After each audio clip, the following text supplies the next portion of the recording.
Hello and welcome to our latest and greatest edition of Better Together Arizona. I am so very excited to welcome my dear friend Vince Kozar, the CEO of the Phoenix Mercury today. I want to talk a little bit about Vince's leadership. Under his leadership, the Phoenix Mercury have been absolute pioneers when it comes to LGBTQ plus inclusion. The Mercury were the first sports team to host a Pride Night, to sponsor Phoenix Pride, to march in the Phoenix Pride Parade. And you were the first major league team to sign the Unity Pledge. And then that was in like 2014. Yeah. Oh my gosh.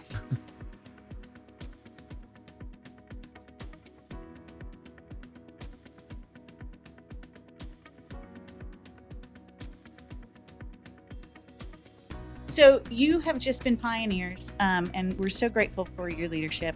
How you doing? I'm doing really well. Thank you for having me. I'm so glad I've got you on the show. I know I reached out like a couple months ago and I was like, when the time is right, we'll know it. And then I was just like, okay, I think this is the time. Time's right. We're fast approaching June and, a well-deserved celebration of inclusion. And so now is absolutely the right time to have you on. So I think it would be really great as we start this conversation to start with like talking about like how long we've worked together. Talk about we go way back. Yeah, I say the same thing everyone else says. So unfortunately, it's not an experience unique to me. But when Angela calls, you answer. But yeah, it's been since I met you. I think in 2013, I took over this role in 2014, and the things we've been able to do along the way, mostly following your leadership, but trying to plug our organization into the places that we can be most helpful. That's been really rewarding for me because I get to wake up every day and do this for work, and sometimes I forget the platform and the power of a professional sports team. Like you said, in spaces that you can show up, that's really meaningful to people, even more so than maybe we imagine within our own four walls. So Yeah, no, remarkably important, and in particular in the times that we're living in now. I mean, this whole journey has been so incredible, but you do give me way too much credit because while I may be audacious enough to ask, and we all know I'm not afraid to have some audacious ask, you have very consistently been audacious enough to say yes, and I think that is just true leadership, and folks look to you and to the Mercury as an organization as true leaders in the space of inclusion. So talk about that though, right? We are living in just times that I don't remember us being in. Yeah. We have a new administration, Yeah. a little over 100 days old, who has an anti-DEI narrative we've just never seen, at least in our adulthood that I remember. Yeah. So understanding the atmosphere, how do you and your leadership team at the Mercury like ensure that diversity and inclusion like really remain like important It's in your core? foundational, right? Like the thing that's been so perplexing, and you say we're living through these times right now, it also felt like we lived through them from 2016 to Yeah, 2020. we did. The thing that's so perplexing is that when we talk about, you can term it DE&I if you want, you can call it just straight up inclusion. Inclusion. What we're talking about is foundationally who our league is, who our players are, who our fans are, and who our team is. And so I've never understood this idea that like it's a league of women. It's a league of 75 to 80% Black women. It's a league with more out LGBT athletes than any league in the world. Right. And it's a league that has led, especially 2020 and beyond, it has outwardly led on issues of inclusion, issues of equality, right? Been outspoken. The athletes themselves have been outspoken around, call it anything you want, pay equity, say her name around Breonna Taylor, everything that happened in the bubble in 2020. That's outwardly. Then there's just the representation and visibility that a league of women like that a challenger brand like this provides to people. Right. And that's just core to who we are. And I think so much of the argument, around DE&I can be framed as exclusive of certain people when it's really just supposed to be inclusive of all people. and all Yeah, meaning I think that all. so what I believe is going to happen is the terminology is going to continue to evolve. Yep. I think it's going to be around inclusion and belonging. I think we're going to start having conversations around pluralism, Yeah. right? But at the end of the day, this is about inclusion Yep. for everyone. This is about equality for everyone.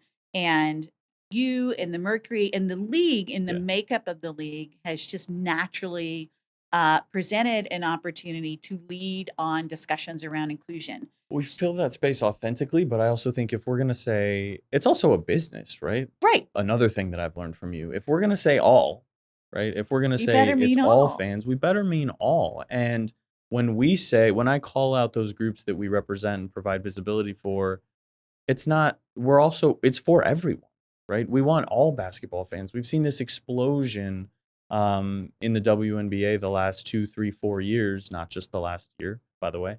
No, but that's It's important. It's 100%. important. Like, I think that, everyone keeps knocking on the glass, Yeah, right? yeah, I yeah. mean, I remember going to the first Phoenix Mercury game. Yeah. And I remember the first being at the first national championship of which Yeah. you won 3. Yeah. It's always interesting to me, though. We have the Mercury, we have the Suns, we have the Diamondbacks, we have the Cardinals, we have the Phoenix Rising. But what's interesting to me, Vince, is when there are conversations about professional sports teams in Yeah. Arizona, I never hear the Mercury mentioned. But Mm. this is the team that has actually brought home the most titles. Too often when we talk about professional sports, we talk about the Big Four, Yep. right? Unfortunately, we no longer have an NHL team, but we talk about NHL, MLB, NBA, and NFL. Unfortunately, that frames only male sports as mattering a little bit. And I think what we've learned is the W is now here. And with the corporate investment we've seen, with the fan interest, with the TV ratings, all the things that we've talked about, you taught me long ago, you vote with your wallet, right? Yep. Like, we have people showing up. And what's important to me and important to my team, we talk about it all the time, is it doesn't matter to me why you're showing up. If you are new and you love watching Caitlin Clark and you watched her in college and now you just came to realize you have a WNBA team in your own backyard, I'm great. going to check this out. Right. It doesn't matter what gets you here. Correct. Yeah. If it was BG and her struggle, if it was Diana because she was the greatest player, you show up. If you don't know anything about basketball, and I hear this, Angela, from people all the time, whether or not you know anything about basketball, but you come into our arena and you say, I feel safe. I feel welcomed here. The fans, I look around and the fans look like me. I see The myself. families look like my family. The athletes on the court look like me, sound like me. And that comes from all different spaces. Yeah. That is what's most fundamental and what's most important to me. And that's the thing that's foundational to our brand that we're not going to let go anywhere. We can't. So it's interesting because of these interesting times that we're in. I've had this conversation with a lot of leaders, and I've said, listen, I've always said I don't care if I start with your heart or your wallet because they're attached, right? And Yeah. so I think what you've just said really is somewhat something that's just really similar. There's a number of reasons that are going to bring you through the door to witness your first Mercury game. And whether this is your first game for whatever the variety of reasons are, or if you have been a lifelong, member of the X Factor since way back when, when it was Tim's and Yeah. and Grandma, right?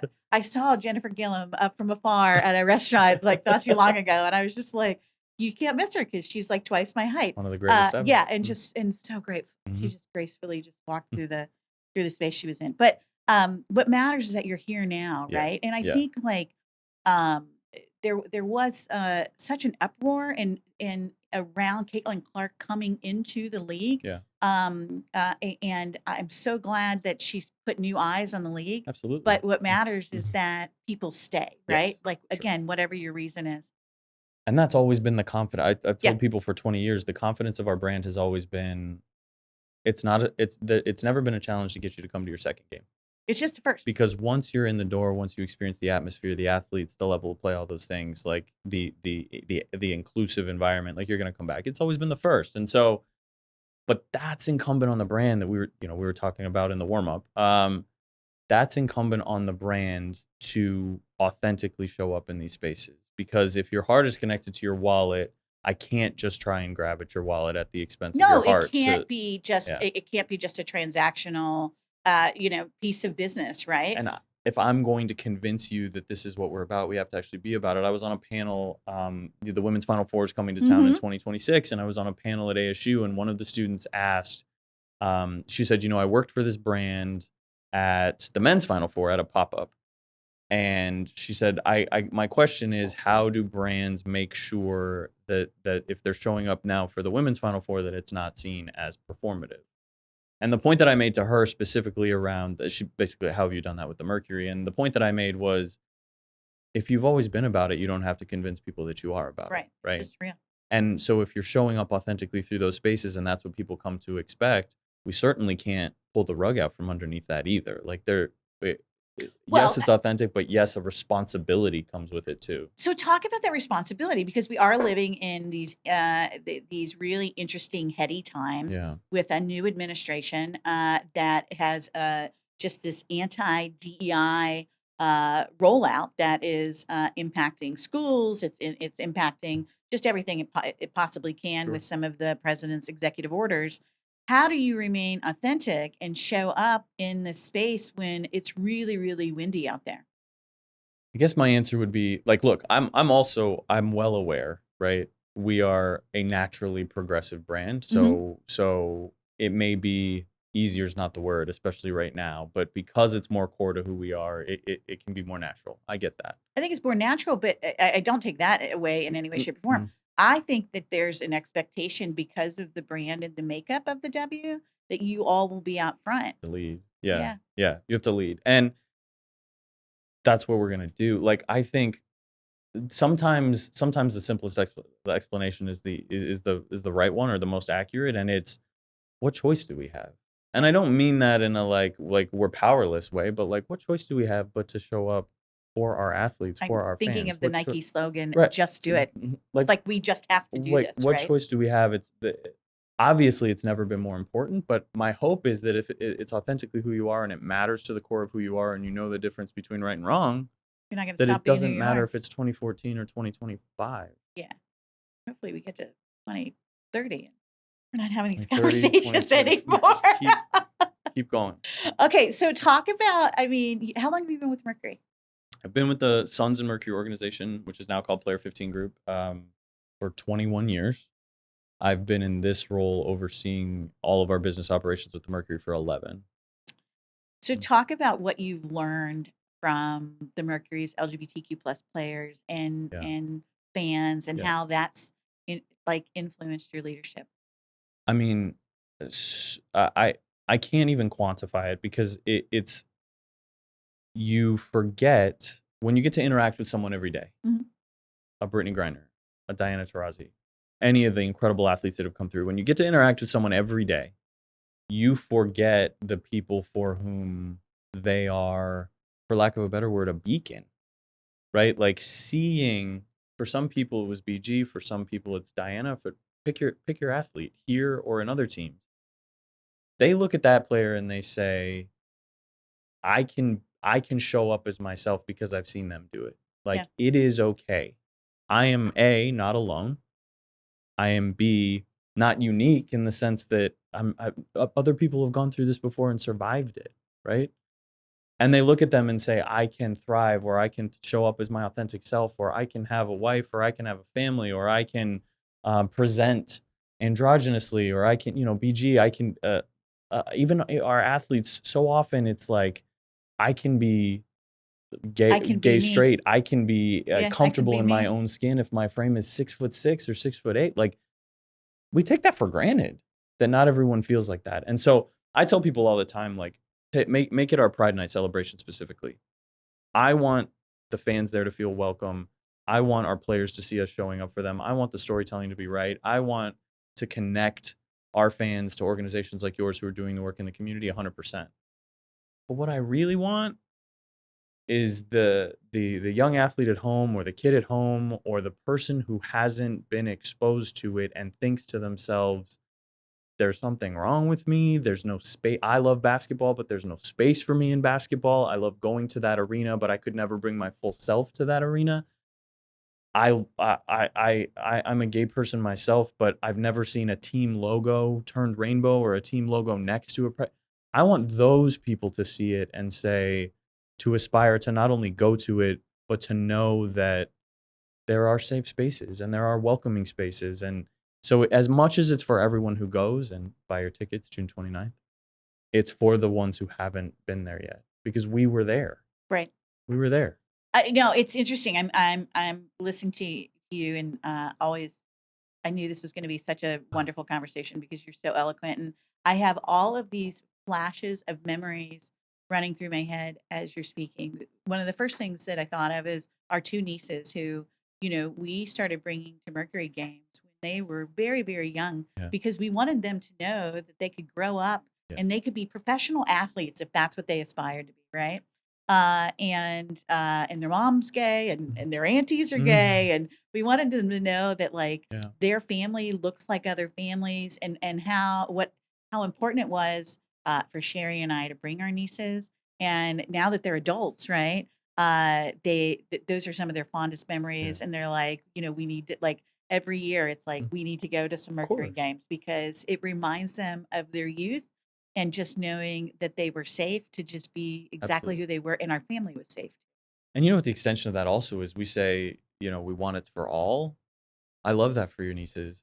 I also love it for the family with a mom and a dad that was sitting next to you, where the kids got to see that some families look a different way. Yeah. And it's great. And we are a very good looking family. Also we're just a different family. Also that. But I think that's important, right? Yeah. And we get, specifically around Pride, we've really leaned into telling the stories of our fans. And last year we told the story of a family, two women who are married, they have kids, and they got emotional talking to us about how coming to games, their kids got to see kids who looked like them. Their kids got to see families that looked like theirs. We're talking to a family this year, spoiler alert, we're talking to a family this year who the Mercury is sort of what brought them together. They had Scorch at their wedding reception, our mascot. But did Scorch marry them? And he didn't marry them, but he was there dancing with them and celebrating, and that's fun. But then we sit down with them, we ask them a question, and one of the partners said, "I wasn't ever comfortable showing, holding hands or showing affection in public. The first time we ever did, and how she got me to feel comfortable with that was at one of your games." Like, the power within that, the things you don't even realize just because we're trying to put on a basketball game is crazy. Yeah, no, and it's the safety piece, right? We were actually at an event of a organization that's a partner of ours this past weekend, and at the table we're sitting at, there was a young gay couple, and these two young women were very affectionate with one another, and I just sat there with Sherry, and I was like, this is so cool, right? To see folks that are, a couple decades younger than us, and they haven't had the same struggles that we had when we were their age.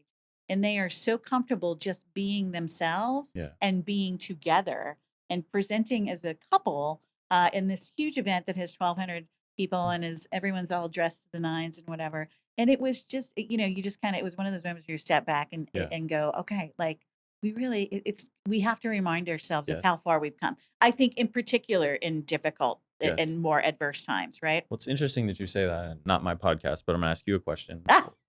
One of the things I've been thinking about, just as a human, not as in my professional role, but one of the things I've been thinking about, you mentioned all that progress and that couple not necessarily taking it for granted, right? But living in a world where they just haven't had the same struggles. It's natural, right? One of the things I've had a lot of time to think about in the aftermath of the election, and some of the things that we thought were just established progress that may now be battleground. Yeah. One of the things I've had to sort of come to terms with myself is that I always thought about the people who fought, the people who had to hold the line, not the people who are trying to progress it, like you have been on the front lines of doing, but the people who had to really hold the line in the very beginning. We just assumed that was a bygone era, and that was other people that fought and won that, and they were stronger, and I don't have to do that, and they're done. And now maybe the fight is here, and maybe we have to channel some of that. And it was a privilege to think it had happened before, and I shouldn't have to do that. But this is where we are, and this is what we're in. Like, we owe that not only to ourselves, but also to the ones who came before, and also to the ones who came after. Come after us. Yeah. And so I know I said there was a question, but I just wonder what you think. But I just wonder. There's 3 questions in there, I'm sure. There is so much progress, and yet now there's so much being, no pun intended, but relitigated. Like, how much of it is we have to sort of go back to the roots of the movement and Well, the it's not a fight. pun. It's definitely Mm. not a pun. There is a Mm. lot of relitigation going on. It's interesting. What a, um, yeah. Uh, I, for the first 15, 14, 15 years of one community, whenever one of our team members would say, like, we're in the fight, I would always say, this isn't a fight. This is a conversation. This is about meeting people where they're at, and giving them the opportunity and the space and the grace to get to know us, and to walk through whatever their fears and misunderstandings are, and then being graceful and welcome them, right?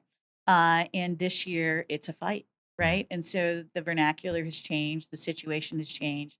And I do think that we are being successful when we hold the line right now. Yeah. And we were Mhm. talking about this in the pregame, and where I was saying, I've encouraged people to kind of look at this like a football game, right? Mhm. There's 4 quarters, and in the first 2 quarters, and we are halfway through not even halfway through the first quarter, right?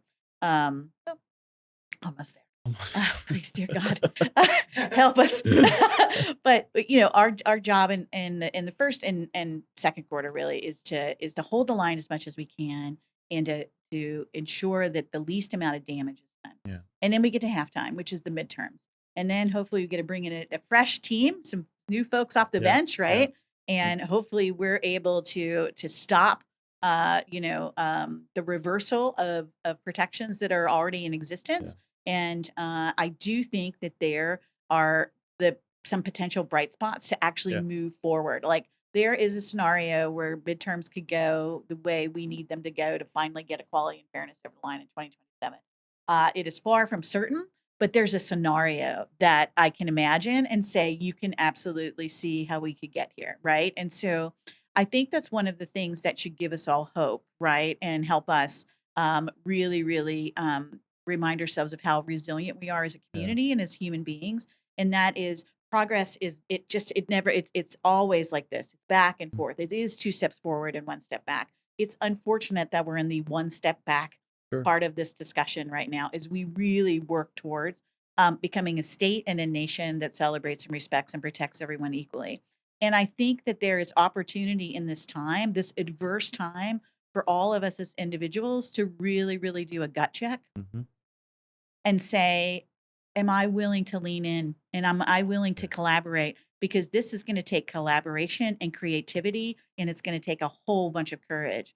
But I think what we're going to find, should we find the courage and the opportunity to collaborate and be creative in finding ways to show up for one another, in finding ways to show up for our communities and our constituencies, then we will come out of this banged up, no doubt, but better than better we for came it. into this. Yeah. And when we first sat down, your first question to me was, "How are you?" And of course, that was a question about my health, Mm. right? And I will never forget when we got my diagnosis, and I was like, "Okay, I'm in for 6 rounds. Whew, here we go." Mm. And I had an hour-long phone call with my healthcare advocate, and it was about all the things that could happen, and it was really, really overwhelming, right? Yeah. Your senses are on overload. None of it is particularly good news, and you're hearing how painful this journey is going to be. And my healthcare advocate says to me, "You have to walk through the pain." And that's the best advice she could have given me, and I took that very literally, and I walked through the pain, and I was so fortunate that I had Sherry and our team and this wonderful community alongside of us and surrounding us. Yeah. But every day I got up and I walked through that pain. On days when it was really tough to get up, I had people that Mm. made sure that I got Yeah. up, right? And I walked through that pain, and that's why I came through this successfully. And that's what we have to do right now, Vince. Mm. We together have to commit to walk through the pain. It's so interesting that that's the phrase that your healthcare advocate uses, because I've clung to the phrase "the only way out is through" Yeah. for the last however many months. Whatever it's about, right? The Yep. challenges You of can't all walk of around this it. that you This can't. we are at this And moment, you and know, we worked hard to get here. you also can't stand still, and you also can't retreat. Like, literally the only and hope it doesn't find you, right? It's not a storm that's gonna pass by. Like, the only way out of it is through it. And so if that gives us some type, I mean, even just hearing you, like, if that gives us some kind of hope, it certainly gives me some kind of hope. But Well, and the hope that I have is, I was listening to a book called "Let Them," which is fantastic. I highly recommend. Good listen to read. And I saw her interview. I haven't read the yeah, book, but I no, saw it her was interview. it's good. Like I was, and it's all about. I mean, I've learned a lot Yeah. about letting go, right? And I have found so many times the answer is just let go. You got to trust the process. You got to trust Yeah. yourself, trust your team over all the years. But so this particular chapter, I think she was talking about like breakups, like a two partners breaking up and whatever, and she was talking about like all the things that happen in your brain and how you're just how you're wired, and that it takes like literally like 11 or 12 weeks just for the physicalness of forgetting Yeah. what that relationship was like for you to adapt, right? And so Sherry and I were talking about this, and I was like, we're past that 11 or 12 week point of this new administration, and we're adapting, right? So I feel like we are no longer back on our heels. Yeah. We are finding our way through. We're finding our way organizationally how to cut through the noise. We're finding the ways to have joy, even when, every day is another. Yeah. What's Yeah. happening now, right? Yeah. And we're adapting to that. And so I think we will come out of this stronger. We really, really will, because it's going to take all of us to get through this and to get to the other side and to have an outcome that we really want. Yeah. It doesn't happen, to your point, by us sitting on the sidelines. And I do think what America is starting to realize, and corporations and organizations, regardless of size or how much money they have in their bank account, are starting to realize, is this is an acid rainstorm. No one gets to avoid the raindrops. Yeah. And so I believe that will help organizations have more courage. Yeah.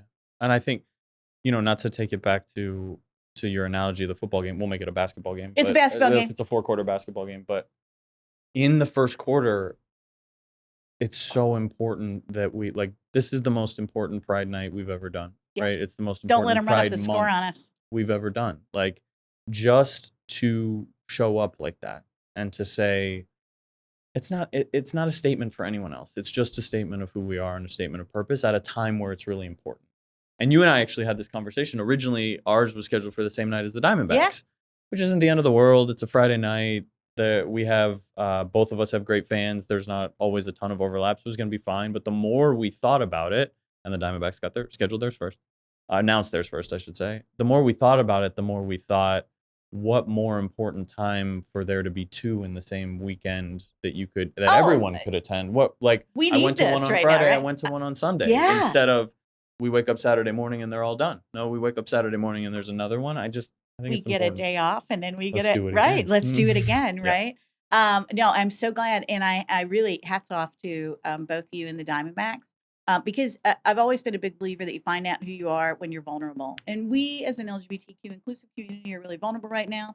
I think all of our diverse communities are really are vulnerable right now, and to have two professional sports teams who are showing up and are being really thoughtful and saying, we need a whole weekend of celebration, right? Like we need to collaborate and be creative. And the more we thought about it, we're better off having two opportunities to celebrate. And I'm overjoyed. And you say vulnerable communities. We're talking about Pride Night, but we put that same amount of effort and intentionality into our Black Excellence Night, into our Noche Latina, into our Inspiring Girls Day, into our Women's Empowerment Night, into our Originative celebration. And those things are really important overall. And I think sometimes people are like, why are sports teams in this fray? One, I've always been a firm believer, as I know you are, that you call it vote with your wallet, but I also believe that people support brands who reflect their values. Yeah. So whether my value is I see your community and I celebrate it, or whether my value is our doors are open to everyone and we value all of our fans equally, or whether my value is there is a place for you within the walls of this basketball arena. There's a home within this basketball team. Those things are super important. And I think maybe we can take that for granted sometimes because, I can go to a basketball game, of course, and I feel fine. Maybe that's you. Not everyone necessarily has that experience. And for us to say, whether it's a growing league or whatever else, everyone is welcome here as we build a fan base, as we help people see their space in that and expose them to a really great product. There's just no downside. And so the biggest challenge for me as we have these discussions is anyone trying to frame that kind of openness or welcoming of all fans as a downside. It's not. There's none. There's no negative to it whatsoever. There's nothing threatening about it whatsoever. It No, is for it's everyone. actually really good business, right? Inclusion is good business, right? Always. And it always has been. And you know, what's so interesting is in this new administration, you see communities that are choosing not to align with brands that have pulled back from their diversity, equity, and inclusion policies, right? I'm not big on boycotting. I am big on shifting the way you shop, right? And so there's a report that came out, and it was kind of like what a major brand can lose because they've pulled back on their DEI. And my Yeah. whole thing is like, how do we flip this around? How do you? And let's talk about the spend, right? Yeah. The diverse spend. So Gen Z, right? The youngsters in our ranks right now, in your ranks right now, and every generation that enters into the workforce, right, is the most diverse generation, right? Because every generation is more diverse. Gen Alpha, who are the kids that are in school right now, are the first minority majority generation in America's history. I think that's a big reason why we are having the Experiencing difficult what we're experiencing. conversations we're Yeah. having right now. We're in the fight that we're in. But if you look at Gen Z, in the next 5 years, 2030, they're going to have $33 trillion worth of buying power, right? This is your top talent. Yeah. These are the people that you want to travel to this wonderful destination to watch the Absolutely. big game, to see the women's Final Four next year, right? Absolutely. And tourism and the big game and Yeah. sports are such a big part of the economic impact Yeah. of what happens in Arizona. And we want fans to come from all around the nation and the world to experience Yeah. the remarkable opportunities that our professional sports teams bring Right. and the big games bring. And if we're not open to all, if we're not welcoming everyone, then the whole state loses. It seems so self-evident, right? It seems Yeah. common sense. Yeah. If you're coming here for if we have an event and you come here for the first time, we want it to make you want to come back because we want you to move here and buy houses here and buy cars here and eat at our restaurants while you're visiting here. We want the event here because while we're visiting here, we want the jobs it creates. We Yep. want the funds like it seems so obvious. But you and I have had this conversation before. And look, I don't know, I'm not questioning it, but I don't know where the professional leagues are at on this now. We know the NBA moved the All-Star game out of Charlotte due to, was it HB2? HB1. I think it was SB2, right? Yeah. The trans bathroom bill. Yeah. It was the bathroom bill, Yeah. right? The NBA moved the All-Star game out of there and said, if you're going to have this fight in North Carolina, we're not going They to bring lost our over $1 major billion event there. worth of book business. The NCAA did something very similar. Major League Baseball pulled their All-Star game out of Atlanta mere months before they were to play it there and moved it on a whim to Denver because at the time it was the ballot box bill. Yeah.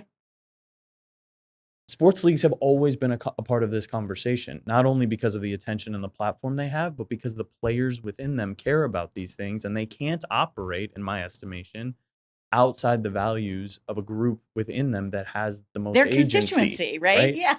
So the question is going to be, as this continues, and whether it's states or local governments or it's corporations, my question is going to be, will we continue to see those things? I think I know what you think and I know what I think, but it's important because we don't want to lose them, but it's also important because we want to win them in the future, Yeah. right? Like that's the place we want to be. Yeah. And the way we continue to win them is equal protections throughout the state, right? We're so grateful that we've got the 11 inclusive municipalities in Arizona. It covers 60% of our population, but if you look at the land mass that is Arizona, it covers less than 15% of the state. So you're a first-time visitor to the great state of Arizona. You're coming for the awesome women's Final Four. So happy. We welcome you to the remarkable city that is Phoenix, which is so inclusive. And then depending if you're an LGBTQ plus traveler, depending on which route you take to go explore this big, bold, beautiful state, you lose protections, right? You don't have the same protections as your heterosexual counterparts in employment, housing, or public accommodations, depending on where you travel in the state.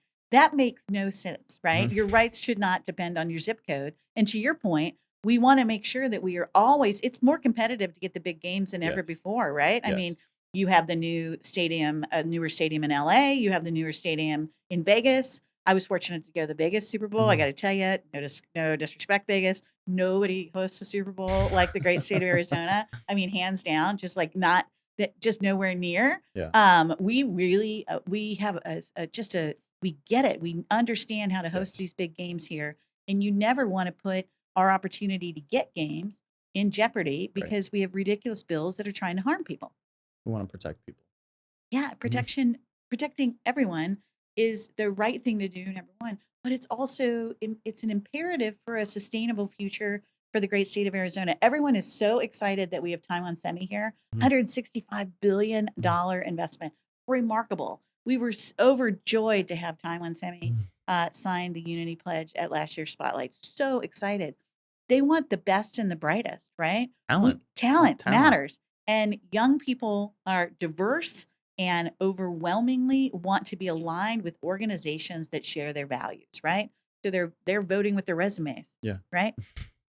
A new We one. have a new There's one. always a new There's one. a new one. All right. On that note, on voting with your resume, I like that. We're gonna have to. We might have to keep that one around. One final question. It's always my favorite. What is your dream for Arizona? Oh man. I think. Wow. Do you? Can you answer it first? That's not fair. I thought I was interviewing you, and now I'm being interviewed by Vince. We're gonna change. Yeah, I mean, I want to work myself out of a job. I mean, that's a great dream. I really, that's my dream. That's a great dream. I want to get equality and fairness over the line in 2027. I mean, first of all, I want all of our teams to win championships. I want that. It's not fair that it's only the Mercury.